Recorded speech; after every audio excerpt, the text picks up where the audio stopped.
ಎಲ್ಲರಿಗೂ ನಮಸ್ಕಾರ. ಎಲ್ಲರಿಗೂ ವಿಜಯದಶಮಿ ಹಬ್ಬದ ಹಾರ್ದಿಕ ಶುಭಾಶಯಗಳು. ನವರಾತ್ರಿಯ ಕೊನೆಯ ದಿನ ವಿಜಯದಶಮಿ. ಪಾಂಡವರು ಶತ್ರುಗಳ ಮೇಲೆ ವಿಜಯ ಸಾಧಿಸಿದ ದಿನ ಅಂತಲೇ ಹೇಳ್ಬೋದು. ಹೆಸರೇ ಹೇಳುವಂತೆ ದಶ ಅಂದರೆ 10, ದಶಹರ ಅಥವಾ ದಶಾರ ಎಂಬ ಪದದಿಂದ ದಸರಾ ಎಂಬ ಹೆಸರು ಬಂದಿದೆ.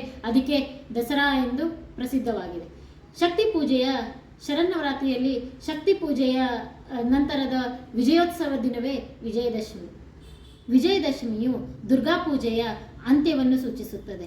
ಧರ್ಮವನ್ನು ರಕ್ಷಿಸಲು ಮತ್ತು ಪುನಃ ಸ್ಥಾಪಿಸಲು ಮಹಿಷಾಸುರನ ವಿರುದ್ಧ ದೇವಿಯ ವಿಜಯವನ್ನು ಸ್ಮರಿಸುತ್ತದೆ.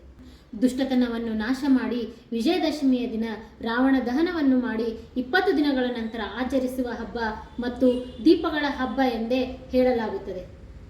ದೀಪಾವಳಿ ಹಬ್ಬಕ್ಕೆ, ದೀಪಗಳ ಅಲಂಕಾರಕ್ಕೆ ಈ ಹಬ್ಬವು ಸಿದ್ಧತೆಯನ್ನು ಪ್ರಾರಂಭಿಸಿಕೊಳ್ಳುತ್ತದೆ. ಹೀಗೆ 10 ದಿನಗಳು ದೇವಿಯನ್ನು ಆರಾಧನೆ ಮಾಡಲಾಗುತ್ತದೆ. 10 ದೇವಿಯನ್ನು 10 ಅವತಾರಗಳಲ್ಲಿ ನಾವು ನೋಡಲಾಗುತ್ತದೆ. ಎಲ್ಲರಿಗೂ ಆ ಚಾಮುಂಡೇಶ್ವರಿ ದೇವಿ ಸುಖ, ಸಂಪತ್ತು, ಶಾಂತಿ, ನೆಮ್ಮದಿ, ಅಷ್ಟೈಶ್ವರ್ಯ ಸಕಲವನ್ನು ಕೊಟ್ಟು ಕಾಪಾಡಲಿ ಎಂದು ಬೇಡಿಕೊಳ್ಳುತ್ತೇನೆ.